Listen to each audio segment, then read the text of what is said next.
নমস্কার, বাংলা এখনে আপনাদের স্বাগত। সঙ্গে রয়েছে আমি অনুষ্কা। আজ এমন একজন ব্যক্তিত্বকে সামনে নিয়ে এসেছি যিনি একজন পরিচালক এবং সঙ্গে নাট্যশিল্পী। তো তার সম্পর্কে যতই বলা হবে সেটা খুবই কম হয়ে যাবে এবং তার সাথে কথা বলতে গেলে 1-2 ঘন্টায়ও কথা মিটবে না, বা তার যদি ছোট্ট করে সাক্ষাৎকার নেওয়া হয় সেটাও মিনিমাম 1 ঘন্টা নয়।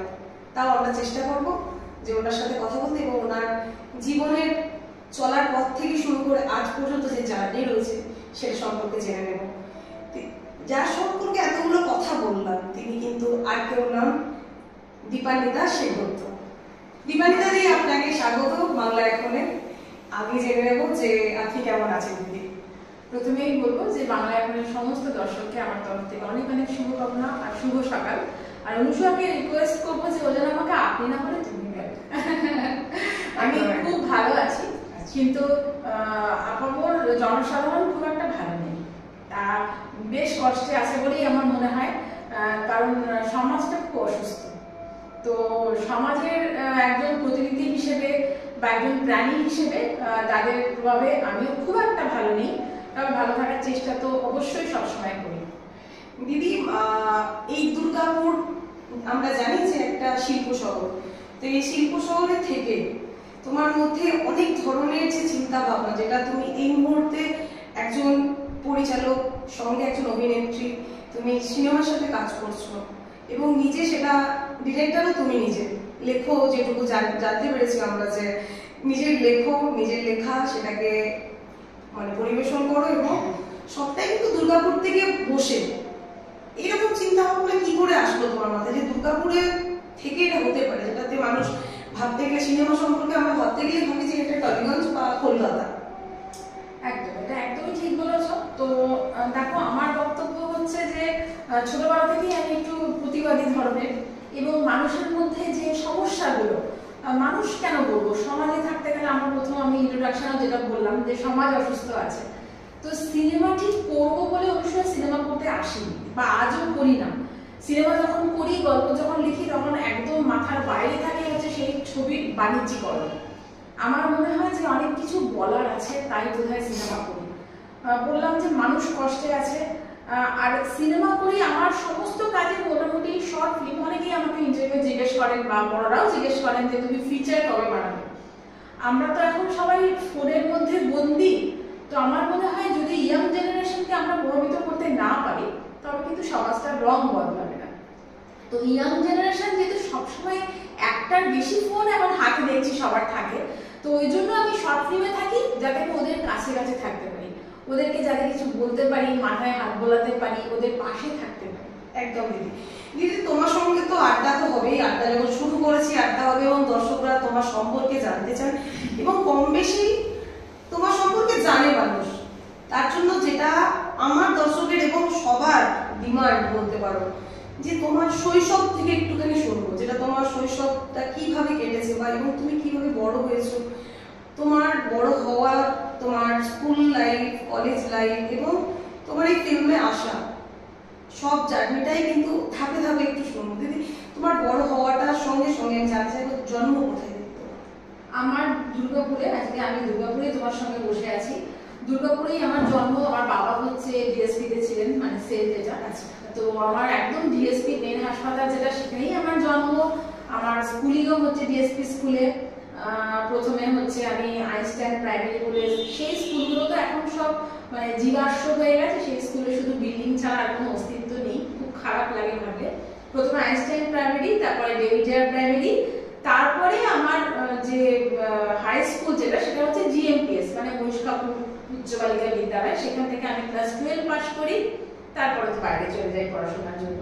স্কুলের দিনগুলো খুব সুন্দর ছিল, কারণ আমাদের সময় তো জটিলতাটা খুব কম ছিল। শৈশবটাকে আমরা একদম মানে ফুল এনজয় করেছি। দিদিমণিদের সঙ্গে আমাদের যে ব্যবহার এবং যে আত্মিক একটা টান, এবং আমরা ঘর থেকে যখন বেরোতাম বাবা মাকে ছেড়ে, তখন আমরা মনে মনে প্রিপেয়ার থাকতাম যে দুষ্টুমি করলে বা অন্যায় করলে আমাদের কিন্তু বাইরেও মা বাবা রয়ে গেছে, তারা হচ্ছে আমাদের শিক্ষক। তাই তারা আমাদেরকে মারবে, বকবে, শাসন করবে, এটা আমাদের কাছে খুব কাঙ্ক্ষিত ছিল এবং নিজেদেরকে খুব ব্লেসড বলে মনে করতাম। আজকে সমাজের ছবি একদম অন্যরকম। আজকে শিক্ষক জোরে কথা বললে পুলিশ আসে, শিক্ষক গায়ে হাত দিলে তার মা বাবা এসে স্কুলে আন্দোলন করে। তো এগুলো এখন দেখি খারাপ লাগে। আমরা হয়তো মাঠেও খেলেছি, আবার মনে আছে আমার যে হাতে জুতো মোজা খুলে নিয়েছি, ক্লাস হয়তো 4-5-এ পড়ি, বর্ষাকাল পুরো দেখতে পাচ্ছি মানে হাই ড্রেন দিয়ে প্রচুর জল যাচ্ছে, সেই ড্রেন হচ্ছে চওড়া 5 ফুট। তো জুতো মোজা খুলে পায়ের মধ্যে রেখে সেই ড্রেনে নেমে পড়েছি, প্লাস্টিকে করে মাছ ধরে নিয়ে এসেছি, কাছাড়ও খেয়েছি, সেসব লুকিয়ে মায়ের কাছে সেই মাছ হরলিক্সের শিশিতে, কাঁচের শিশি ছিল, সেখানে ভরে রেখে অনেকদিন পালন করেছি। এসব ছিল আমাদের ছোটবেলা। এবং আমি পুরোটাই পড়েছি বাংলা মিডিয়ামে, তার জন্য আজকে আমি কোনো হোঁচট খেতে আমাকে হয় না, কোনো ফর্ম ফিল আপ করতে বা কিছুতে আমার হোঁচট খেতে হয় না। বাংলার মধ্যে যে, বাংলা ভাষার মধ্যে যে একটা আদর আছে, যে একটা টান আছে, সেটা হয়তো অনেক ভাষাতেই নেই। একদম একদম। আর তোমার এর সঙ্গে যে যেমন স্কুলিং বললে, তুমি বড় হয়েছো দিয়ে তুমি বাইরে পড়াশোনা করতে গিয়েছি। হ্যাঁ, বাইরে বলতে আমার আমি না সবসময়, আমি জীবনের যে স্টেজেই থাকি বা যে বয়সেই থাকি, আমি না হোয়াট নেক্সট এটা আমার কাছে খুব ক্লিয়ার। মানে আমি কি করতে চাই সেই টার্গেটটা আমার কাছে খুব ক্লিয়ার। মানে তার থেকে একটু অন্যরকম করে আরেকটু ভালো হওয়া যেত, সেটা যেহেতু আমি শুরুতে ভাবিনি, তাই আমি মাঝখানে গিয়ে ওটা হাতড়াই না। তো তার ফলে আমার ইচ্ছা ছিল যে আমি কম্পিউটার নিয়ে পড়াশোনা করবো, MCA করবো। তো তখন আমি যে যুগে গ্রাজুয়েশন করতে যাই, সেই সময় দুর্গাপুরের কোনো কলেজে কম্পিউটার সায়েন্সটা ছিল না। তার ফলে আমাকে বিষ্ণুপুর রামানন্দ কলেজে যেতে হয়েছিল। সেখানে কলেজ লাইফ বিষ্ণুপুর। সেখানে গিয়ে আমি ইকোনমিক্স অনার্স করি। তো সেটাতেও আমাকে বাড়ির সবাই খুব বারণ করেছিল, একটা কঠিন সাবজেক্ট। তারপরে হচ্ছে তুমি মেয়ে, মানে মেয়ে হওয়ার জন্য আমাদের সমাজে মেয়েদের তো মাসেল কম থাকে, তো তাদেরকে খুব আদর যত্ন করে পুরুষ মানুষরা রাখে। তো আমার মনে হয় এই আদরটা যদি একটু ছোটবেলা থেকে মেয়েদের জন্য কম দেওয়া হয়, উল্টে যদি তাদেরকে মাসেল ম্যান তৈরি করা যায় বুদ্ধি দিয়ে এবং শরীরের মাসেল দিয়ে, আমার মনে হয় সেটা অনেক ভালো। একদম দিদি, এটা একটা খুব বড় ভালো কথা বলো, যেটা এই মুহূর্তে কিন্তু অনেক স্কুলেও শুরু করছে, যে মেয়েদেরকে সবসময় দমিয়ে রাখা। সে যে মানে প্ল্যাটফর্মে কাজ করুক না কেন, একটা মেয়ে যখন বাড়ির বাইরে বেরাচ্ছে, তখন তাকে চেষ্টা করা হয় কিভাবে তাকে ডমিনেট করা যায়, কিভাবে দমিয়ে রাখা যায়। দেখো, আমি সবসময় ডমিনেট বলবো না, আমি যেরকম নারীবাদী, আমি সেরকম পুরুষবাদী। আমি পুরুষদের হয়ে অনেক কিছু লিখি সোশ্যাল মিডিয়াতে, সেটা নিয়ে অনেক নারীরা অনেক দুঃখ করে। কিন্তু আমি বলবো কি বলো, সবসময় যে পুরুষ ডমিনেট করেছে বলে দমিয়ে রেখেছে সেটা নয়। পুরুষ না একটু আহ্লাদে রাখে মেয়েদেরকে, বাবা রাখে, ভাই রাখে, স্বামী রাখে, এরপরে ছেলে রাখবে। এই আহ্লাদের জন্য না তারা ভাবে কি ও গ্যাসের সিলিন্ডার, না না আমি শিখে নিচ্ছি, ও ঠিক সরাতে পারবে না। কিন্তু আমরা কিন্তু পারি। আমরা যখন 9 মাস সন্তানকে ধারণ করি গর্ভে, সে যে কি পরিশ্রম, আর প্রত্যেক মাসে যখন আমাদের মেনস্ট্রুয়েশন হয়, সে যে কি ক্যালোরি লস এবং কি অসহ্যতার বেদনা, এ কিন্তু পুরুষ বোঝে না, কারণ এর ভাগ তো পুরুষ নিতে পারবে না। সৃষ্টিকর্তা এভাবেই আমাদের তৈরি করেছেন। তো পুরুষ ভালো থাকুক, আমরা ভালো থাকি। আর আমার মনে হয় যে মেয়েদের প্রতি যে এই আহ্লাদটা যদি অন্যরকম ভাবে দেওয়া যায়, যে মেয়েদেরকে এগিয়ে দিয়ে পড়াশোনা করো, আঁকা শিখতে ইচ্ছে করছে, গান করতে ইচ্ছে করছে, করো, এখানে কোনো বিভেদ নেই। ছেলেদের সঙ্গে সমান সমান, একজন মেয়ে একজন ছেলের মধ্যে কোনো পার্থক্যই নেই। বাইরে পড়তে যাবে, তুমি রাত্রে তাড়াতাড়ি ফিরো, তুমি স্লিভলেস জামা পরো না, আমি যেমন শেখাবো, সঙ্গে সঙ্গে আমার বাড়ির যে পুত্র সন্তান, আমি তাকেও শেখাবো যে তুমি হাত কাটা জামা পরে কেউ গেলে তার দিকে তাকিয়ে তুমি একটা উত্তপ্ত বাক্য বলো না, কারণ পাশে তোমার হয়তো বোন আছে, তুমি দেখতে পেলে না। এজন্য সমান সমান, দুজনকেই সমান সমান করে শেখাতে হবে। দায়িত্ব হচ্ছে পুরোপুরি ভাবে অভিভাবকদের। বেশ দিদি, নেক্সট তোমাকে একটা জিনিস জানতে চাইবো, যেটা তোমার লাইফের একটা বড় পার্ট বলতে পারো, বা এটা আমার থেকেও, আমি তো অবশ্যই আগ্রহী জানার জন্য, তার সঙ্গে সঙ্গে দর্শকরা অবশ্যই জানার জন্য ইচ্ছুক বা আগ্রহী। তোমার লাইফে, মানুষের লাইফে প্রেম ভালোবাসা কখনো না কখনো আসে, এবং তোমার জীবনেও সেটা এসেছে। তো সেটা তোমার ভালোবাসা বা প্রেম যেটাই থাকুক না কেন, সেটা যতটা সুখকর এবং কষ্ট যেটাই থাকুক, সেটা একটু যদি তুমি আমাদের সঙ্গে শেয়ার করতে, যদি কোনো তোমার না অসুবিধা বা কোনো অসুবিধা নেই। আমি প্রেম করতে খুব ভালোবাসি, কারণ আমি মনে করি যদি মনে প্রেম না থাকে, সে মানুষ সৃষ্টি করতে পারে না। কারণ জীবন বাঁচা মানে তো শুধুমাত্র ভালো গাড়ি, ভালো চাল, ভালো স্কুল, ভালো একটা সেলফি, এটা একদম নয়। This all are called lifestyle. আমরা যেটা সবসময় ভুল করি, আমরা মিসআন্ডারস্ট্যান্ড করি between life and lifestyle. Life only consist of bones and flesh. আমাদের চারপাশে যারা আমাদেরকে ঘিরে থাকে, রক্তমাংসের মানুষগুলো, তাদেরকে বলে লাইফ। তো লাইফকে যদি আমি আপগ্রেড করতে চাই, তাহলে আমাকে নিজেকে আপগ্রেড করতে হবে। আর যদি আমি আমার লাইফস্টাইলকে আপগ্রেড করতে চাই, then we have to update our gadgets. তো এটা আমরা খুব ভুল করি। তো আমার প্রেম বলবো যে, আমি যে বললাম প্রেম মানে আমি এটা বুঝি না যে মানুষের মানুষের প্রেম। প্রেম পশুর সঙ্গে হয়, প্রেম প্রকৃতির সঙ্গে হয়, প্রেম বইয়ের সঙ্গে হয়, গানের সঙ্গে হয়। প্রেম অবশ্যই মানুষের সঙ্গে করেছি।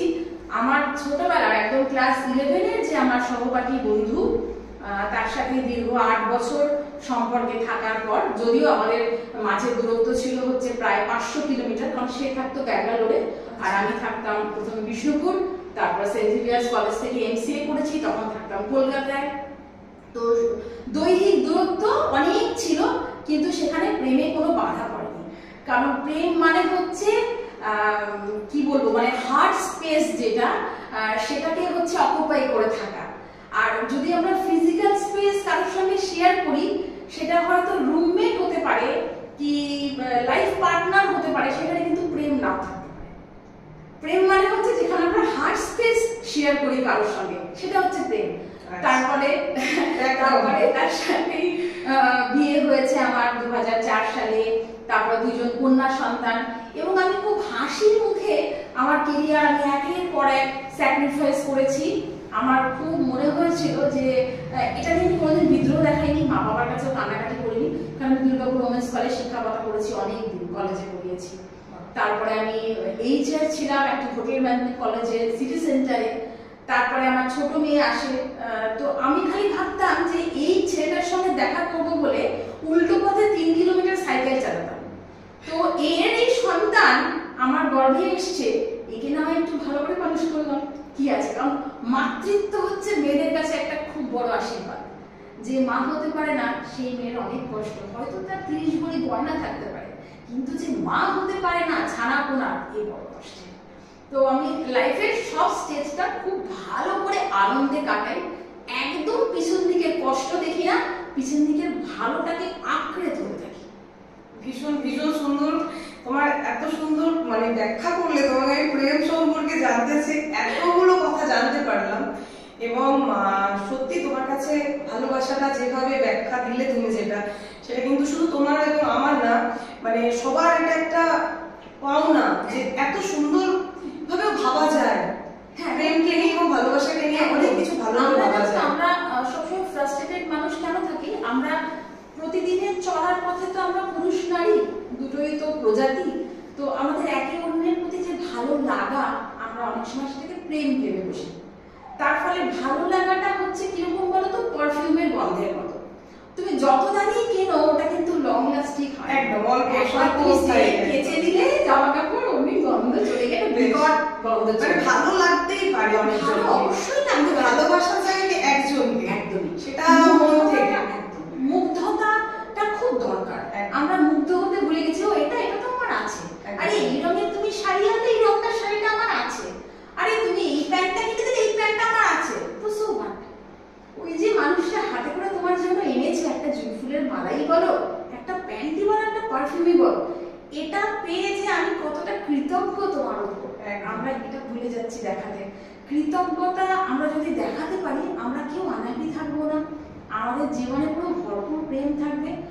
আর আমি যদি রবি ঠাকুরের ভাষায় বলি যে প্রেমটা যদি না শেষ হয়, সেটাই বোধহয় প্রেম। একদম, কারণ সবকিছু আমি পেয়ে যাব, তাহলে তো আমি আর তাকে মনে করবো না, শুধু বিরিয়ানি খাওয়ার মতো হয়ে গেল। আমি যেটা পেলাম না, যাকে যাকে আমার পছন্দ হয়েছিল কিন্তু আমি পেলাম না, সেটাই আমার প্রেম। তোমার প্রেম দীর্ঘজীবী হোক, এই আশা করবো। বাংলা একাডেমির তরফ থেকে আমি তোমায় বলবো যে তোমার প্রেম আরো দীর্ঘজীবী হোক এবং আরো মজবুত হোক, সুন্দর হোক, আনন্দের আরো সুখের হোক। তার সঙ্গে সঙ্গে আমি তোমার কাছে আরেকটা প্রশ্নে যাবো, যেটা হচ্ছে দিদি, তোমার শুনলাম শৈশব, শুনলাম তোমার পড়াশোনা এবং তোমার বড় হওয়া, তার সঙ্গে সঙ্গে প্রেম এবং সাংসারিক খানিকটা হলেও শুনলাম তোমার, মানে বাচ্চা পর্যন্ত শুনলাম যে দুই মেয়ের তুমি জননী। এবং এইখান থেকে যে তোমার জার্নি, যেটা তোমার মেন এখন পেশা বলতে পারো বা তোমার ভালোবাসা বলতে পারো, যে কাজ করা, মুভিতে কাজ করা বা তোমার নিজের লেখা, নিজের পরিচালনায় যে শর্ট ফিল্ম যেটা তুমি বানাচ্ছ এবং যেটা আজ তুমি প্রতিষ্ঠিত যে জায়গাতে, সেটা কিভাবে আসলো তোমার মধ্যে? কোথা থেকে চিন্তা ভাবনাটা কোথা থেকে আসলো এবং কার মারফত আসলো? দেখো, আমার মনে হয় যে এটা আজকে আমরা সমাজ খারাপ হয়ে গেছে বা সমাজের নানা রকম রাজনীতি বা সামাজিক যে আমাদের প্রেক্ষাপট যেটা ভাঙনের দিকে চলে গেছে, এটা নিয়ে আমরা সবাই খুব আলোচনা করি। দুজনের বেশি তিনজন হলে এটা নিয়ে আমরা ভারী ভারী কথা আলোচনা করি, তত্ত্ব কথা আলোচনা করি। কিন্তু একজন কাউকে তো জলে নামতে হবে কুমিরটা ধরার জন্য। তো আমার মনে হয় যে সমাজ যদি পাল্টাতে হয়, সেখানে একটা খুব গাঢ় ব্যক্তিত্ব দরকার। একটা এমন ব্যক্তিত্ব হবে যাকে সবাই তার অনুগামী হয়ে যাবে। সেই তো আমরা অ্যাকচুয়ালি কি ওই ব্যক্তিত্ব কাউকে হাত রাখছি। এই ব্যক্তিত্বতে সবসময় রাজনীতিক হতে হবে এরকম কোনো মানে নেই, সামাজিক মানুষও হতে পারে যার কথা আমাদের শুনতে ভালো লাগে। এরকম ভাবে তো যীশু খ্রিস্ট উঠে এসেছিলেন, তাই না? আবার যদি তুমি বলো সিনেমা করার কথা, আমার মনে হয় যে সিনেমা না বলার জন্য একটা খুব ভালো মাধ্যম। আর যেহেতু আমি শর্ট ফিল্ম বানানো, আগেও বললাম যেটা, যে ছোট ছবি তো চট করে মোবাইলের মধ্যে ঢুকে ফেলে। এই বাণিজ্যিকরণ করে এই সমস্ত নেতা আমাদেরকে ধরে, বড় বড় রাঘব বোয়ালকে ধরে একটা ছবি আমি যদি 3 দিনও হলে চালাই, কি 30 দিনও চালাই, আমার কটা মানুষ দেখবে? একদম। কিন্তু আমরা যদি সিনেমাটা মোবাইলে ঘুরে, সেখানে যদি 10 জনও দেখে, 10 জন দেখেও যদি সমাজের প্রতি, নিজেদের প্রতি, সম্পর্কের প্রতি মনোভাবটা পাল্টায়, সেটা আমার কাছে অনেক অনেক। কারণ আমার সবসময় দর্শক, আমি সবসময় ভাবি তরুণ যুবকদের। কারণ দেখো, আমরা তো জেনে গেছি কোনটা খারাপ কোনটা ভুল, আমরা তো নতুন করে আর খারাপ হতে পারছি না। কিন্তু ওরা না বড় কষ্টে আছে, ওরা না বড় একটা উদাসীনতা, ওদের মধ্যে দেখবে কোনো, ওরা যে পড়ছে সেটার মধ্যে কোনো খুব একটা ইনভলভমেন্ট নেই। ওরা যে বাইরে খেলতে যাচ্ছে, ওরা যে বাইরে নাচ শিখছে, নাচের জামা ছাড়িয়েই মা ক্যারাটের জামা পরিয়ে দিল। এই যে নাচের মধ্যে থেকে যাওয়া, ছবির মধ্যে থেকে যাওয়া, গল্পের বইয়ের মধ্যে থেকে যাওয়া, এই যে পজ, অবকাশ, এটা আজকে ওদের মধ্যে নেই। আমরাই হয়তো ওদেরকে ছোটাচ্ছি, তাই এরকম নেই। ওই জন্য আমি খুব ওদের কাছাকাছি থাকতে চাই, ওরা বোঝে এরকম গল্প বলতে চাই। আমার নিজেরই গল্প সবসময় ছবি করি। আর তুমি বলে প্রতিষ্ঠিত কিনা জানি না, আমার প্রতিষ্ঠা পাওয়ার কোনো দরকারও নেই। আমার শুধু একটাই লক্ষ্য, যদি বাচ্চাগুলোর জন্য একটা ভালো পৃথিবী আমরা রেখে যেতে পারি। খুব ভালো কথা। তোমার প্রথম কাজ কি এই কাজের মধ্যে? আমার প্রথম ছবির কাজ, আমি ক্যারিয়ার শুরু করি মিউজিক ভিডিও দিয়ে। আমার প্রথম ছবির কাজ হচ্ছে আজ সারাদিন, যেটা 2020 জানুয়ারি মাসে আমি করেছিলাম। সেটাও নারী কেন্দ্রিক গল্প। নারীটি সবকিছু পারে, কিন্তু বাড়ির দরজা বন্ধ হলে ভেতরে পরিবার তাকে খুব বকাঝকা করছে, বাইরেও যখন যাচ্ছে তখনও সে বকাঝকার মধ্যে থাকছে, তাও সে প্রতিবাদী নারী। তখনও একটা কথা যেটা আমি দর্শকদেরকে বলবো, 2020 ঠিক আজকের দিনে 25শে অগস্ট এই অনুষ্কাই আমার ইন্টারভিউ করতে এসেছিল। আমার খুব শোনা একটা একদম। তো সেবার আমি দাদা সাহেব ফালকে অ্যাওয়ার্ড পেয়েছিলাম। ভালো মনে আছে আমার।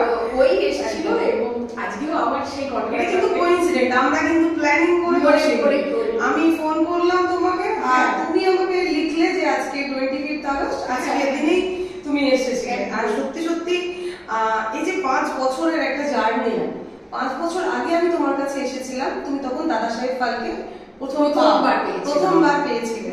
এবং আমি তোমার ফার্স্ট ইন্টারভিউটা বোধহয় দুর্গাপুরে ফার্স্ট আমি নিয়েছিলাম, একদম ফার্স্ট ইন্টারভিউ আমি নিয়েছিলাম। তো সেখান থেকে আজকে 2025, তো আজ অনেকটা জার্নি, এবং তুমি আরো মাঝে অনেক কাজ করেছো এবং সোশ্যাল ওয়ার্কের সঙ্গেও যুক্ত, যেটুকু আমি খবর পাই বা আমি জেনেছি। তো সেটা একটুখানি বলবে, এই 5 বছরের যে লং জার্নি, 5 বছরের একটা জার্নি রয়েছে, তার এখানে কি কি কাজ করেছো এবং আর কি কি করতে চলেছো? ওকে, দেখো, 2020-তে আমার প্রথম ছবি আজ সারাদিন। তারপরে তো লকডাউনের মধ্যে আমরা চলে গেলাম হাত পা বাঁধা অবস্থায়, কিন্তু ঘরের মধ্যে থেকেও কিন্তু আমি একদম ওয়ান শট ভিডিও 15 মিনিটের দুটো শর্ট ফিল্ম করি। একটা হচ্ছে বিকাশ পর্যায়, বাচ্চাদের অ্যাডোলেসেন্স পিরিয়ড নিয়ে, একটা হচ্ছে নিয়ম ভঙ্গ, সেটা হচ্ছে একজন বৃদ্ধের স্ত্রী বিয়োগ ঘটেছে, তো তার সে একটু চোখের আড়াল হলেই তার যে ছেলের বউ সে খালি ভাবে যে বাবা বুঝি এই বয়সে প্রেম করছে, সে নিয়ে যে তার গ্লানি, এটা আমাদের এখন খুব ট্রেন্ডিং একটা ব্যাপার। একদম প্রেম না করতে পারলে সে স্মার্ট হতে পারবে না, আর সে যদি সেটাকে বেশি করে চাউর করে তাহলে সে আরো স্মার্ট, এই সমস্ত। তো এই দুটো আমি করি। লকডাউনের মধ্যে আমার আরেকটা ব্যাপার আমাকে খুব নাড়া দিয়েছিল, সেটা হচ্ছে বাচ্চাদের মোবাইলের ব্যবহার। প্রত্যেক মা বাবার আলোচনা একদম বিচ্ছিরি জঘন্য হয়ে গেল লকডাউনের জন্য, এই সমস্ত শিখলো, কিন্তু আমরা কিন্তু এই ফোনের মধ্যেই ভরে দিলাম ওদের পড়াশোনার মাধ্যমে। অনলাইনে ক্লাস শুরু হলো, অনলাইনে টানা 1.5 বছর ক্লাস হলো, স্কুল হলো। তখন আমার একটা নিজের অ্যাপল ফোনে তোলা একটা ছবি 7.5 মিনিটে, সেটা হচ্ছে খুদে সমস্যা, খুদেদের বড় সমস্যা, সেটা হচ্ছে মোবাইল ইউজ নিয়ে। সেটাতে আমার সঙ্গে আমার ছোট মেয়ে ছিল অভিনয়ে। আর তার পরবর্তীকালে আমি বড় ছবি বলতে আমি কলকাতার টলিউডের অ্যাক্টর রাজদীপ সরকার, ওকে নিয়ে আমি, যে বব বিশ্বাসে আছে, রাজদীপকে নিয়ে আমি করি হচ্ছে বাইলেন বলে একটি ছবি। সেখানে আমি দুর্গাপুরের অনেক অ্যামেচার, আমার যারা খুব শ্রদ্ধার মানুষ তাদেরকে আমি আবারও জানিয়েছিলাম, এবং দুর্গাপুরের মানুষ আমাকে এত ভালোবাসেন যে তারা আমার আবদারে কয়েকটা না করতে পারে না। তো তোমাকে ভালোবাসার মতোই তোমায় থামিয়ে বলি যে তোমার ব্যবহার এবং তোমার কথা মানে মানুষকে শুনতে হবে ধৈর্য নিয়ে। সত্যি তুমি একজন মানে সুইট হার্ট এক কথায় বলতে গেলে। তো সেখানে তোমার আবদার বলো বা তুমি যে কাউকে যদি বলো যে এটা করতে হবে, সে বাধ্য হবে করতে, সেটাতে কোনো দ্বিধা রাখবে না মনে যে হ্যাঁ ঠিক আছে, যে দীপান্বিতা বলছে মানে এটা কোনো ভুল কাজের জন্য বলছে না, একটা ভালো কাজের জন্য বলছে না। এটার জন্য আমি মানে ভীষণই মানে বেস্ট আমি মনে করি, কারণ আমি মনে করি যে ভগবান তো এত জায়গায় নেমে আসতে পারছে না, আমরা একতলায় দোতলায় আটতলায় যতই ঠাকুরের আসন পারতি, ভগবানের তো হাঁটু আছে, তারা তো ব্যথা হয়। তো এই যে চারপাশের মানুষ, এরাই আসলে ভগবান। এদেরকে যদি আমরা যত্ন করতে পারি, তার দুঃখের কথাটা শুনতে পারি, তো আমার মনে হয় এটাই ভগবান সেবা। তো বাইলেনের পরে তোমার আমার পরের ছবি হচ্ছে মেজবাড়ি, যেটা খুব আলোড়িত হয়েছিল।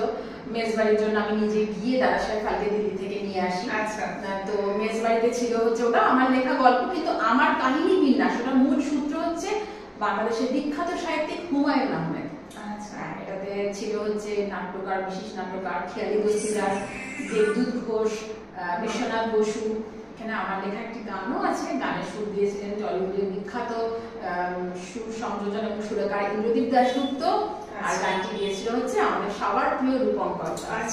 তো এটা খুব ভালো। এটা তোমার এই জাস্ট 1 বছর হয়েছে, অ্যাঞ্জেল ডিজিটাল আমার থেকে ছবিটি নিয়ে নিয়েছে। ক্লিকেও প্রথম অনেকদিন দেখানো হয়, এখন অ্যাঞ্জেলে আছে ইউটিউবে। তো সেটা আমার এই 1 বছরে প্রায় 5 লাখ মতো ভিউ পেয়েছি, আর এত সুন্দর সুন্দর কমেন্ট, খুব ভালো লাগে। আর রিসেন্ট যে কাজটা আমি করেছি, শেষ করেছি, সেটা হচ্ছে অসহ্য। এই যে অসহ্য ইন্টলারেবল, অসহ্য করেছি। এটাও হচ্ছে আমারই করা। এটা তোমার ওই মিডল এজ একটা ম্যারিটাল ক্রাইসিস নিয়ে। এই যে আমরা সবার সঙ্গে সবাই থাকি, হাতে একটা লোহা পরি, একটু ছোট্ট মতো বিন্দু দিয়ে সিঁদুর পরি, কিন্তু লোকটার সঙ্গে মাঝে মাঝেই লেগে যায় যুদ্ধ, তাই তো? এই তুমি বলে এটা এরকম, আমি যে কি সহ্য করছি, অ্যাকচুয়ালি এই সহ্য থেকে অসহ্য। এই যে একে অপরের অসহ্য হয়ে ওঠা, তবুও কিছু একটা টানে রয়ে যাওয়া। আবার কেউ কেউ হয়তো মানে বড় বড় সন্তান রেখেও সংসার থেকে বেরিয়ে যাচ্ছেন, এটা সন্তানদের কাছেও খুব কষ্টের, সমাজের কাছেও কষ্টের। কিন্তু মানে ব্যাপারটা হচ্ছে শুধু একটুখানি মানিয়ে নেওয়া এবং ইতিহাসটাকে মনে রাখা। আমরা তো সবাই শিকড়টাকে ভুলে যাই।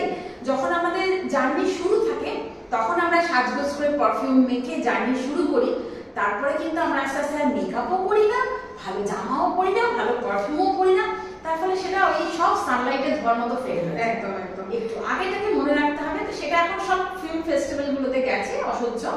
তো এখানে ফেস্টিভ্যাল গুলোতে আমার কি আসে রিয়াকশন বা আপনাদের সবার আশীর্বাদে নিশ্চয়ই খুব ভালো আসবে। এবং অসহ্য যেটা মানুষের এখন দৈনন্দিন জীবনে মানে প্রত্যেকটা ফ্যামিলিতে বলতে পারো, প্রত্যেকটা পরিবারেতে এই একই সমস্যা। যদিও আমি সম্পূর্ণ দেখিনি এখনো পর্যন্ত, দেখবো, অবশ্যই দেখবো।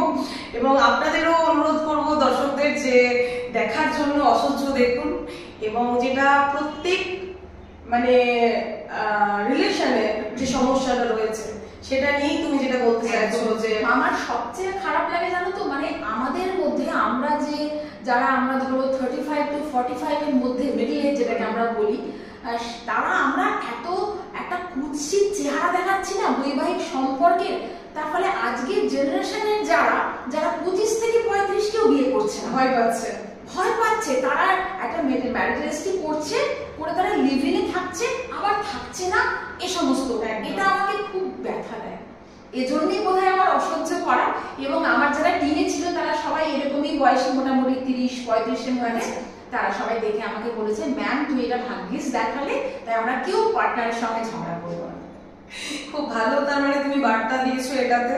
এবং এরকম সুন্দর সুন্দর আরো কাজ তোমার দেখতে থাকবে দর্শকরা, এবং আমি তো অবশ্যই তোমার একজন খুব বড় ফ্যান, যে আমি দেখি এবং দেখবো ভবিষ্যতেও আরো ভালো কিছু আসবে।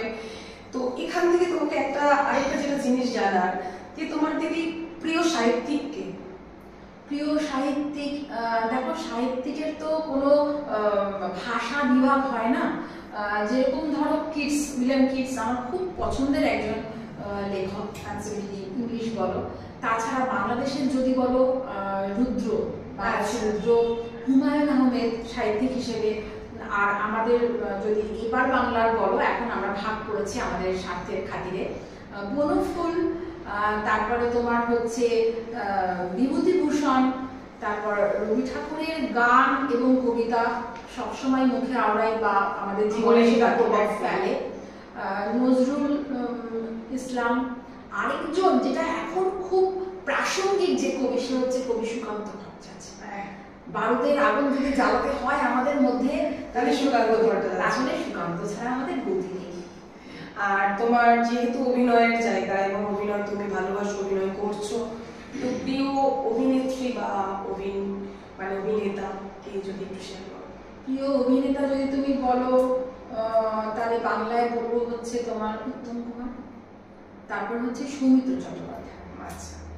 আর যদি তুমি হিন্দিতে বলো তাহলে বলবো হচ্ছে অমিতাভ বচ্চন। আর এখন রিসেন্টলি হচ্ছে নওয়াজুদ্দিন সিদ্দিকী। এত ভালো লাগে, এত ভালো লাগে এই। আর তোমার কমল হাসান, এরা তো সমস্ত আছেনই। অভিনেত্রী কাকে ভালো লাগে? অভিনেত্রী ভালো লাগে হচ্ছে কাজলকে, কাজল মুখার্জি হিন্দিতে, বলিউডে। এছাড়া তোমার সুচিত্রা সেনকে তো ভালো লাগতোই। তাছাড়া তোমার আলিয়া ভাটেরও কিছু কিছু অভিনয় খুব ভালো লাগে। তুমি তো ধরো বাইরের থেকে মানে টলিউডের অনেক অভিনেতার সঙ্গে বা অভিনেত্রীর সঙ্গে কাজ করছো, তোমার নিজের কাজে নিয়েছো তাদেরকে শর্ট ফিল্মে। তো নেক্সট কাকে ইচ্ছা আছে যে এরকম মানুষকে নিয়ে কাজ করার ভবিষ্যতে? দেখো ইচ্ছে তো অনেকেই হয়, কিন্তু ইন্ডাস্ট্রির মধ্যে এত রকমের টার্মস অ্যান্ড কন্ডিশন আছে, এবং কলকাতা মহানগরীতে যারা বাস করে তাদের অদ্ভুত একটা মানে পেটের নাভির মধ্যেই তাদের একটা পুষে থাকা একটা ক্ষমতা থাকে মফস্বলকে ছোট করে দেখা। যত তুমি যাই করে নাও না কেন, যত অ্যাওয়ার্ড, যত ভালো লিরিক লেখো, যত ভালো গল্প লেখো, যত ভালো ছবি বানাও, কিন্তু তোমার ঠিকানাটা হচ্ছে মফস্বলের কোথাও একটা, সে চন্দননগর, ব্যারাকপুর হোক আর দুর্গাপুর হোক বা পুরুলিয়া হোক। তো এই একটার জন্য সবসময় যাকে ইচ্ছা হয় নিতে, বা যাকে নিয়ে কাজ করতে ইচ্ছা হয়, বা যে টেকনিশিয়ানদের নিয়ে ইচ্ছা হয়, সেটা আমরা পাই সবসময় পাওয়া যায় না। তো অবশ্যই আমার খুবই ইচ্ছা আছে যে যদি আমি পরমব্রত চট্টোপাধ্যায়ের সঙ্গে কাজ করি একবার। আমি যার সাথে কাজ করছি তারাও খুব বড় মাপের অভিনেতা, এবং তারাও আমাকে ভালোবাসেন, ভীষণই ভালোবাসেন। বিশ্বনাথ বসু খুব বড় মাপের, দেবদূত ঘোষ খুব বড় মাপের অভিনেতা। আমার অসহ্যতে আছেন হচ্ছে ভাস্বর চ্যাটার্জি। হ্যাঁ, তো ওনাদের অবশ্যই মানে আমার মনে হয় কি বলতো, যদি ধরো গল্পটা খুব টান টান বুনট থাকে, আর যদি পরিচালক একটু ঠান্ডা মাথার মানুষ হন, তাহলে সব অভিনেতাই নিজেকে উজাড় করে দেন। দিদি আরেকটা যেটা তোমায় বলার, যেটা তুমি বললে যে তুমি কাউকেই মানে এগিয়ে বা পিছিয়ে দেখো না, যে সবাই সমান সমাজে, কিন্তু তাহলেও ধরো জার্নি, যে মুভিতে আসা মানে সিনেমার জগতে আসা, সেটা কিন্তু ভাবতে গেলে আমাদের কিন্তু অনেকটা ব্যাকেও ভাবতে হয়। যেমন ধরো মুম্বাইয়ে কাজ করতেন তিনি, একজন মানে প্রতিষ্ঠিত অভিনেত্রী। তিনি কিন্তু ব্রাহ্মণ পরিবারে জন্মগ্রহণ করেছিলেন এবং মুম্বাইয়ের মতো জায়গাতে কাজ করেও একজন মানে ভালো মাপের অভিনেত্রী, তাকেও কিন্তু অনেক কিছু ফেস করতে হয়েছে, অনেক কিছু প্রবলেম, অনেক বাধা, অনেক মানে বিপত্তিকে কাটিয়ে তাকে যেতে হয়েছে। এবং তারও কিন্তু এই যে জার্নিটা সেটা কিন্তু এতটা স্মুথ ছিল না বা এতটা পরিষ্কার ছিল না।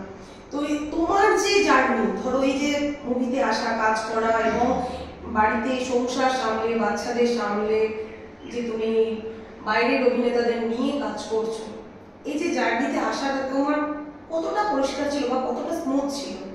যে বাধা কোনো কিছু ছিল কি ছিল না? সেটা শুধুমাত্র পুরুষ মানে যেহেতু পুরুষ শাসিত সমাজ, এরকম কিছু চিন্তা ভাবনা যে শুধুমাত্র পুরুষরাই বা কোনো মহিলা, তোমার কোথায় কোনো কি বাধা ছিল বা না পরিষ্কারই ছিল একদম? দেখো, কাজ করতে গেলে তোমার বাধা আসবে, আর বাধা আরো বেশি আসে যখন তোমার কাজটা একটু ভালোর দিকে যায়। তুমি যদি কোনো খারাপ কাজ করো সেটাতে বাধা কম পাবে, তুমি যখন কোনো ভালো কাজ করো সেটাতে বাধা বেশি পাবে। অবশ্যই বাধা পেয়েছি। আমি যখন প্রথম গিয়ে জানালাম আমার ইচ্ছের কথা, তখন আমার মা বেঁচে ছিলেন, আমার মা 2019-এ মারা গেছেন। তো আমি এরকম একটা মানে ক্যামেরার সামনে দাঁড়িয়ে সেখানে পরিচালনা করব বা আমি ছবিতে স্ক্রিনে থাকবো। আমার ফ্যামিলি খুবই নিম্ন মধ্যবিত্ত, আমার বাপের বাড়ি। তো আমার মা বাবা বেশ সেটাতে খুব ভালোই সেটাতে রিয়াকশন দিয়েছিলেন, খুব অবাক হয়ে গেছিলেন, খুব পজিটিভ রিয়াকশন দিয়েছে বললে আমার মিথ্যে বলা হবে। অবশ্যই তুমি খুব ভালো প্রশ্ন করেছো। কিন্তু কি বলতো, যেহেতু আমি তখন অলরেডি 2 সন্তানের, কন্যা সন্তানের মা, এবং আমার যেহেতু হাজবেন্ড ভীষণভাবে আমার বন্ধু এবং আমাকে খুবই সাপোর্ট করে, তো সেজন্য আমার সেটা খুব একটা বাধা হিসেবে আমার কাজে লাগেনি। আমার হাজবেন্ড সবসময় এটাই বলেছেন যে আমি 100% বিশ্বাস করি যে তুমি যেটা করবে শুধু তোমার ভালো নয়, মানুষের ভালোর জন্য করবে, তাই তুমি করো। এই কারণ যখন ধরো আমি কলকাতা ইন্ডাস্ট্রিতে গিয়ে কথা বলি, দেখো একটা জড়তা তো থাকবেই, কারণ আমরা মফস্বল থেকে গেছি এবং আমার কেরিয়ার কিন্তু এইটার উপরে নয় যে আমি যে থ্রু আউট কোনো ফিল্ম ইনস্টিটিউশনে পড়েছি সেরকম নয়। তোমরা সবাই জানো, দুর্গাপুরে সবাই জানে। এটা কিন্তু আমি প্রচুর পরিচালককে ফলো করেছি, অনেক পরিচালক যেরকম তরুণ মজুমদার, বুদ্ধদেব দাশগুপ্ত, এনাদের প্রচুর ইন্টারভিউ শুনেছি। এবং বিশেষ করে যার ছবি প্রভাব ফেলেছিল সেটা হচ্ছে সত্যজিৎ রায়। যে এরকম একটা ম্যাড়ম্যাড়া ছবি পথের পাঁচালী বা পরবর্তীকালে একটা ছোট বাচ্চা কাজল পরা অপু, এটা নিয়ে যে ছবি হতে পারে এবং সেই ছবি যে এরকম ভাবে আলোড়ন ফেলতে পারে, এটা আমাকে খুব ভাবিয়েছিল। ছোটবেলা থেকে খুব মিমিক্রি করতে ভালোবাসতাম, লোককে খুব ব্যঙ্গ করে লোকের যে হাসির ব্যাপারটা বা কি আমি খুব ভালো অভিনয় করে বাড়িতে এসে মাকে দেখাতে পারতাম এগুলো। এবং তারপরে ধরো বললাম যেহেতু সমাজ অসুস্থ ছিল বলে, কিন্তু যখন আমি আমার স্ক্রিপ্ট নিয়ে গিয়ে প্রথম আমি ইন্ডাস্ট্রির সঙ্গে সেটা ওপেন করলাম, আমি বেশ একটা বিদ্রুপের মতো অনেকটা রিয়াকশন পেয়েছি, একদম পেয়েছি। কারণ আমি কখনো ভাবিনি যে কোনো অভিনেতা বড় মাপের কি ছোট মাপের, কি তার বাজেট কম হবে বা বাজেট বেশি। আমি সেটা না হয়েছে, আমার মনে হয়েছিল যে আমি একজন অভিনেতাকে ভেবে আমি আমার স্ক্রিপ্টটা লিখি, আবার স্ক্রিপ্টটা লিখে যাওয়ার পরে স্ক্রিপ্টের মধ্যে তার যে সংলাপ সেটা যেন অভিনেতারই সংলাপ, অভিনেতার মধ্যে যেন ফিট করে, এটা খুব মাথায় রাখি। তো ওই অভিনেতাকে আমার এক্ষেত্রে চাই মানে চাই। তো যখন আমি গেছি স্ক্রিপ্ট পড়েছি, আচ্ছা ঠিক আছে স্ক্রিপ্ট শুনবো, পরে বসো, তোমার হঠাৎ এরকম ইচ্ছা হলো কেন, বেশ তো ভালো গৃহবধূ ছিলে, বুটিকের ওনার ছিলে, হঠাৎ করে ছবি করতে এলে কেন, কি দরকার, এই সমস্ত অনেক প্রশ্ন আমি সম্মুখীন হয়েছি। কিন্তু আমি সেগুলোকে একদম কিছু মাথায় করিনি, কারণ আমি বললাম যে আমি খুব ভালো করে জানি আমি কি করতে চাই, মানে হোয়াট নেক্সট আমার কাছে খুব সবসময় ক্লিয়ার। আমি কখনো বেশি পার পেয়েও খাবো না, নিচেরটাও পড়াবো না, আমার কাছে খুব ক্লিয়ার। তো আমি তাদেরকে বুঝিয়েছি, তাদের চোখে মুখের মধ্যে যে একটা ঔদাসীন্য, এমনকি সেই ঔদাসীন্য ধরো আমার সঙ্গে তার পেমেন্টের কথা হয়ে গেছে, সবকিছু হয়ে গেছে। শুটিং ফ্লোরে যখন শুটিং চলছে, সেই মানুষটি, সেই বিখ্যাত অভিনেতা, তার যা বিহেভিয়ার এবং তার যা নেগলিজেন্সি এবং তার যা অপমানজনক কথা, শুটিং ফ্লোরে আমি তার তাজ্জব হয়ে গেছি দেখে। কিন্তু আমার না যখন খুব প্রবলেম আসে জীবনে, আমার তখন অদ্ভুত ভাবে না আমার মানে মাথাটা খুব মানে যেন বরফ দেওয়া ঠান্ডা মাথা হয়ে যায়। তো আমার সেগুলোতে আমার যারা অ্যাসিস্ট্যান্ট থাকেন, অ্যাসিস্ট্যান্ট দুজনে এই তারা বলছে যে আরে তুমি মুখ খোলো, তোমাকে এরকম বলতে হবে, এটা করবে না মানে সেটা করবে না মানে এইভাবে বলছে। আমি বললাম যে দেখ একটু টাইম দে, মানে ভগবানের মধ্যে না মানে মানে মানুষের দুটো মাথা থাকে তো, একটা কুমাথা একটা সুমাথা। এখন ওনার কুমাথাটা একটু কিলবিল কিলবিল করছে, একটু পরে দেখবি সুমাথাটাও বেরোবে, একটু টাইম দে দেখ হবে। তো তারপরে কি হয়, আমাকে এডিটে বসে ওই প্রথম সিনেমাতে এডিটে বসে আমাকে অনেক কাঠখড় পোড়াতে হয়। আচ্ছা, আরেকটা সিনেমা যেরকম ধরো আমি করেছি কলকাতায় নিয়ে গিয়ে আমি প্রেস রিলিজ করছি পিয়ারলেসিং বুক করে কলকাতাতে, সেখানে যে মুখ্য অভিনেতা, আমি কারোর নাম বলছি না কারণ তাদের সবার সঙ্গে এখন আমার খুব ভালো বন্ধুত্ব বা সম্পর্ক, আমি একটু হয়তো দুটো সিঁড়ি উপরে উঠেছি বলে তো নাম বলছি না আমি। তো প্রেস রিলিজ হচ্ছে সেই ছবিটা, যে প্রোটাগনিস্ট সে আমাকে ফোন করে বলছে না রে আমি আসতে পারবো না, আমার একটা ওই সিরিয়ালের শুটিং চলেছে। আমি বলছি মা কি বলছো, এটা তো আসতে হবে, তুমি না এলে তাহলে ইন্টারভিউ কার নেবে, আমি তো তোমার পরে, তুমি প্রোটাগনিস্ট, না না একটুখানি ম্যানেজ করে নাও। আমি সেই দিন থেকে না আমার পায়ের তলার মাটি আরো শক্ত করতে শুরু করেছিলাম, যে শুধুমাত্র মহিলা বলে এবং মফস্বলের বলে এইরকম ভাবে তার ছিল একদম পাবো না, একদম একদম পোড়াবো না, একদম দেখিয়ে দিতে হবে যে তোমার কলকাতার লোক যেটা পারে সেটা পৃথিবীর অন্য প্রান্তের যে কোনো লোক পারে এবং মহিলাও পারে। আমি একদম সেই টার্গেটে এগিয়ে গেছি। আজকে আমার বলতে অসুবিধা হয় না, আজকে আমাকে এক নামে কলকাতার বিখ্যাত পরিচালকরাও চেনেন, অভিনেতারাও চেনেন এবং তারা সব কাজ পেলে আমি ফোন করলে একবারে আমার ফোন ধরে। দিদি এই সময় দাঁড়িয়ে আমরা 2025-এ রয়েছি, তারপরেও কিন্তু একের পর এক দেখা যাচ্ছে নারী কিন্তু নির্যাতিত। আজও কিন্তু নারী মানে কোনোভাবেই যে বলবো যে পুরোটাই তারা স্বাধীন বা স্বাধীনভাবে ঘোরাফেরা করতে পারে সেটা কিন্তু না। কারণ কিছু ঘটনা আমরা জানি, যেটা তোমাকেও দেখা গেছে যেখানে প্রতিবাদ করতে তিলোত্তমার জন্য, তো সেরকম ঘটনা কিন্তু হয়েই আসছে কম বেশি। দুর্গাপুরেও এরকম ঘটনা ঘটেছে যে কিছুদিন আগেও মানে বেশ কিছুদিন আগে বাইরের থেকে এসেছিল কাজ করতে, এখানে কোনো এক বেসরকারি হসপিটালে কাজ করতো, তাকেও কিন্তু এখানে ধর্ষণের মতো তার জায়গা দাঁড়ায়। তো সেই জায়গায় দাঁড়িয়ে মেয়েরা কিন্তু অনেকটাই পিছিয়ে রয়েছে, যতটাই আমরা বলি না কেন বা গলার জোর দেখায় না কেন যে মেয়েরা অনেক এগিয়ে রয়েছে, আমরাও সমান সমান। তো এবার তো এগাতে হবে বাধ্য, সবাই সব কাজটাই করছি আমরা। তো সেখানে দাঁড়িয়ে তুমি মেয়েদেরকে কি বলবে, নারীদের জন্য কি বার্তা দেবে যে তার জন্য, সেটা আমরা একটু জানতে চাইব যে কি এমন করতে হবে বা কি করলে তারা জীবনে প্রতিষ্ঠিত হতে পারে বা পুরুষদের সঙ্গে সমান তালে তাল মিলিয়ে এগিয়ে যেতে পারে। খুব ভালো প্রশ্ন করেছো তুমি, সত্যি করে প্রশ্নটা খুব প্রাসঙ্গিক। আমি এটাই বলবো যে মহিলাদেরকে, যেরকম একটা সময় ছিল যে যেমন আমাদের মাদের জেনারেশনে হয়তো 30% মহিলা বাইরে কাজে বেরোতেন, বাকিরা সবাই সন্তান মানুষ করতেন, বাড়িতে থাকতেন। আজকের ছবি কিন্তু একদম উল্টো। যার শিক্ষাগত যোগ্যতা যেটাই হোক না কেন, যে তার ফ্যামিলি ব্যাকগ্রাউন্ড যাই হোক না কেন, নারীরা কিন্তু আজকে অর্থ উপার্জনে সক্ষম এবং করছে। খুব ভালো কথা এটা। এর পারিপার্শ্বিকতা দেখতে হবে একটা জিনিস, যেটা হচ্ছে আমরা সবসময় মাথায় রাখি না, আমরা যখন বিয়ে বাড়ি গেলে খুব গর্জাস জামা কাপড় পরি, আবার যখন বাড়িতে হাউসহোল্ড কাজ করি তখন অল্প দামি বা একটু নরম জামা কাপড় পরি। এইটা আমাদের খুব মাথায় রাখতে হবে যে আমরা কোন কাজে যাচ্ছি আর কোন সমাজে বাস করছি, আর আমাদেরকে নিরাপত্তা দেওয়ার জন্য কারা আছে। এটা আমি যে ফোন করলেই আমি ডেফিনেট যে পুলিশ আসবেই এবং এসে আমার উপকার করবেই, এটা ভাবা আজকের দিনে মনে হয় একটা ছোট বাচ্চা বোধহয় ভাববে না। আজকে আমরা যে সমস্ত যে এরকম অ্যাডমিনিস্ট্রেশনে দাঁড়িয়ে আছি, এর জন্য আমি পুলিশকে বাধ্য করব না। এটা গোড়া থেকে তো একদম উই পোকার মতো লেগেছে। সবাই আমরা নিজের কাজে আমরা একটু শিথিল হয়ে গেছি। আমরা যেন শুধুমাত্র ওই গান্ধীজির মুখ দেওয়া ওই সবুজ নোটগুলোর জন্য যেন আমরা কাজ করি, শ্রম দিই, আর যেন কোনো দায়িত্ব নেই আমাদের, মোটেই না। মেয়েদের দায়িত্ব আমার মনে হয় ছেলেদের থেকেও বেশি। আমি জানি পুরুষ মানুষ কিন্তু অত্যন্ত সহজ সরল একটা ভগবানের সৃষ্টি, তাদের বড় মাসল আছে, তারা খুব ভালো করে সন্তানকে মাকে রাখতে পারে খুব আদরে যত্নে। কিন্তু যে কূটনীতি, কিন্তু যে সমাজের ব্যথা বোঝা, এ কিন্তু বরাবর বুঝেছে মেয়েরা। হাড়িতে ভাত কম থাকলে যেরকম সন্তানকে স্বামীকে সে জানতে দেয় না যে সে কম খেলো, সমাজটাকেও কিন্তু ঠিক করতে পারে একমাত্র মেয়েরা।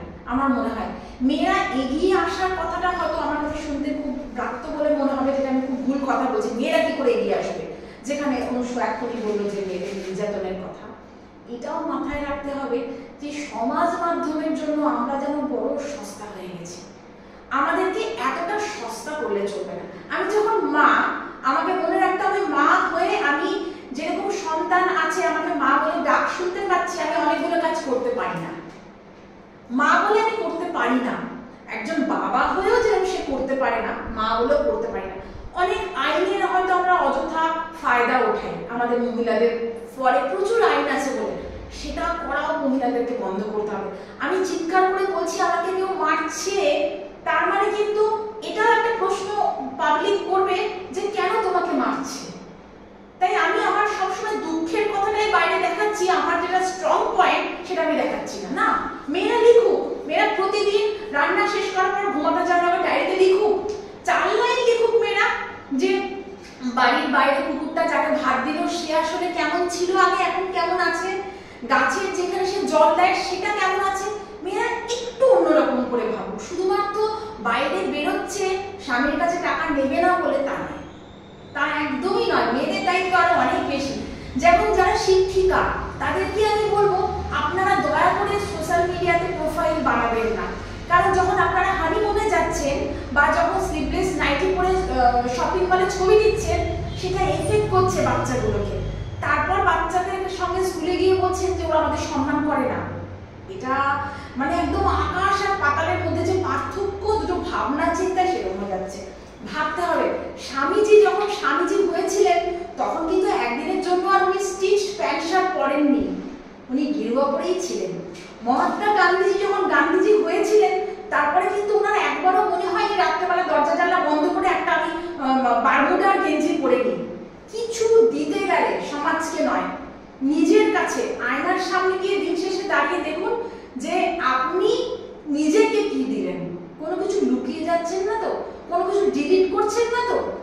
এগুলো যদি সবার আগে মেয়েরা বন্ধ করতে পারে, আমার মনে হয় যে মেয়েদের মতো প্রণম্য বা মেয়েদের মতো যুদ্ধবাজ এবং সমাজ পরিবর্তনকারী আর কেউ নেই। ভীষণ ভীষণ সুন্দর উত্তর দিয়েছো দিদি, ভীষণ ভালো লাগলো যে তোমার কথাগুলো, যে যেটা তুমি বললে শিক্ষিকাদের নিয়ে, একদম সত্যি। তার বাচ্চারা এখন ফোন সবার হাতে হাতে, তাদের মধ্যে কি এফেক্ট পড়ছে এবং তারা কতটা রেসপেক্ট দেবে শিক্ষিকাকে বা স্কুলে বা কলেজে যেখানেই বলো না কেন। একদম খুব বড় সত্যি কথা যে তিনি যখন পড়াতে আসবেন তিনি একটা অন্য ধরনের কথা বলবেন এবং তার সোশ্যাল মিডিয়া বলছে অন্য কথা। দুটো আলাদা আলাদা ক্যারেক্টার দেখতে পাওয়া যাচ্ছে এবং সেখানে বড় প্রশ্ন যে রেসপেক্ট কতটা পাবেন তিনি। তাই প্রত্যেক মহিলাকে বলা যে রুচিসম্মত কাজ করো এবং রুচিসম্মত জামা কাপড় পরো, সমস্তটাই মানঞ্জস্য যেটা সেটাকে বজায়। সমাজের বাকি সমস্ত বাচ্চাকে নিজের বাচ্চা একদম। আপনার বাচ্চাকে যেরকম কু কথা কু জিনিস শুনতে দিচ্ছেন না, দেখতে দিচ্ছেন না, ভাবুন যে আমরা বাড়িতে গিয়ে আরো যেরকম করছি, বাইরে বেরিয়ে আমার 5টা বন্ধু কিটি পার্টিতে গিয়ে যে যে ছবি পোস্ট করছে, যে যে ধরনের গ্লাস হাতে নিয়ে, এটা কিন্তু বাকি সমস্ত বাচ্চা দিচ্ছে। শুধু আমার বাচ্চা, আমার বিশ্বাস করবে না তুমি, বাচ্চারা কি প্রচন্ড পরিমাণ আমাদেরকে কপি করে। হ্যাঁ একদম একদম। ছোটবেলাতে বাবা আমরাও শাড়ি পরে গামছা দিয়ে শাড়ি পরে করতাম, একদম একদম। আমরা সারাদিন যা যা করছি, সে বাবাই হোক আর মাই হোক, বাচ্চা কিন্তু সেটাই করবে। তখন কিন্তু কপাল চাপালে হবে না। আর এই যে তুমি দুর্গাপুর থেকে বসে কাজ করছো, এবারে যে তোমার অসহ্যতে কি মানে শুটিংটা কোথায় মেনলি করেছো, দুর্গাপুর না দুর্গাপুর বাইরে? না, আমার শুটিং এখন কোনোটাই আমি দুর্গাপুরে করি না। কারণ ধরো দুর্গাপুরে জিনিসগুলো পেতে আমার একটু অসুবিধা হয়, টেকনিশিয়ানদের পেতে, বা আমি কোথায় ড্রোন ঘোরাবো তার একটা পারমিশনের ব্যাপার থাকে। যেহেতু কি বলতো, এটা তো ইস্পাত নগরী, এখানে ইস্পাতের সঙ্গে রং মিশিয়ে কালার হচ্ছে অ্যালয়, বা ইস্পাতের অনেক রকম, হয়তো তোমার যে রকেট যাচ্ছে, যে বন্দে ভারত ট্রেন চলছে, সে আমার ইস্পাত যাচ্ছে হচ্ছে আমার শহর থেকে। কিন্তু ছবির ব্যাপারে এরা তো একটুখানি অজানা, পিছিয়ে আছে আমি বলবো না, কারণ আমার শহরের মানুষরা খুব কৃতি মানুষ, তো সেই জন্য এখানে আমি করি না, একটু আমাকে বেশি ঘোল খেতে হয়। আমি কলকাতাতেই করি বা যেখানে আউটডোর করি। আমার সিনেমার অসহ্যতে মুকুটমণিপুরে আমার শুট হয়েছে বেশ কিছুদিন আউটডোরটা, আর ইনডোর বলতে আমার কলকাতায় শুট হয়েছে। নেক্সট কিছু কি এর মধ্যেই ভাবছো যে এরপরে আরো কিছু আনতে চাইছো বা কোনো কিছু এখন কি লেখা শুরু করেছো? হ্যাঁ, লেখা তো অবশ্যই আছে, আমার অলরেডি 3টে স্ক্রিপ্ট লেখা আছে। আবার লেখাটা আমি তোমাকে, তুমি এত এত ভালো মানুষ এবং আমাকে আমার এত প্রিয়, তো তোমাকে ছোট্ট করে বলে রাখি, আমার পরের ছবি হচ্ছে এই যে আমরা খুব গেজেট ডিপেন্ডেন্ট হয়ে যাচ্ছি না, যে ধরো আমরা মানুষকে বিশ্বাস করছি না, বাড়িতে সিসিটিভি লাগাচ্ছি। একদম সিসিটিভি এত মাত্রায়, মানে অলিতে গলিতে এখন সিসিটিভির অফিস হয়ে গেছে। কেন হচ্ছে? কারণ আমরা মানুষকে বিশ্বাস করছি না। বাচ্চা রেখে যাচ্ছি যার কাছে, তাকে বিশ্বাস করি না। যে আমার রান্না করে দিচ্ছে, মানে ওটা খেলে পয়জন হলে আমি মরে যাবো, তাকে বিশ্বাস করবো না বলে সিসিটিভি লাগিয়ে যাচ্ছি। তো এই একটা খুব ভয়ঙ্কর জিনিস। তো এবং বিদেশে অলরেডি শুরু হয়ে গেছে, আমাদের ইন্ডিয়াতেও যারা খুব বিশাল প্রতিপত্তিশালী লোক, তারা বাড়িতে কাজের লোকের জায়গায় রোবট রাখছে। আমার পরবর্তী ছবিও ঠিক সেরকমই। একটা সময় এমন হবে যে আমরা বাড়িতে স্বামী সন্তান কাউকে বিশ্বাস করবো না, রোবট রাখবো। তো রোবট আমাদেরকে একটা খুব বড় শিক্ষা দিয়েছে। মানে এই ছবিটা তোমার 50 বছর পরের ছবি বলতে পারো আর কি, এতটাই এগিয়ে ছবি। ভীষণ ভালো লাগলো। এবং তোমার আরো মানে আপকামিং যে আসছে যে কাজগুলো, সেগুলো আরো ভালো হোক এবং সেগুলো অনেক বড় জায়গায় মাত্রা পাক, একদম সেই আশা করবো। এবং আর মানে আড্ডা তো শেষ হবে না, শেষ বললে খুব কষ্টের, সে জায়গাটা শেষ করা যায় না। তোমার সঙ্গে আড্ডা দিতে শুরু করলে সেটা কিন্তু দিনের পর দিন, মানে ঘন্টার পর ঘন্টা চলতে থাকে, দিনের পর দিন তো চলতে থাকেই। কিন্তু যেহেতু আমাকে এটা মানে দর্শকদের জন্য দিতে হবে, সেটার জন্য আমাকে ছোট করে কাটতে হবে, তাই আমি আর বেশি বাড়াচ্ছি না। দিদি খুব ভালো থেকো এবং তোমার পরবর্তী সময় আরো সুন্দর হোক এবং খুব আনন্দের হোক, এবং তোমার যে কাজ করছো লাস্ট অসহ্য একটা খুব বড় প্ল্যাটফর্মে গিয়ে যা স্থান পাক, সেই কামনা করব। এবং বাংলা এখনের তরফ থেকে তোমাকে অসংখ্য অসংখ্য ধন্যবাদ এতক্ষণ সময় দেওয়ার জন্য, এবং পরবর্তী সময় তোমার অনেক আনন্দের এবং সুখের হোক এই মানে কামনা করবো। অনেক অনেক শুভেচ্ছা রইল দিদি, নমস্কার।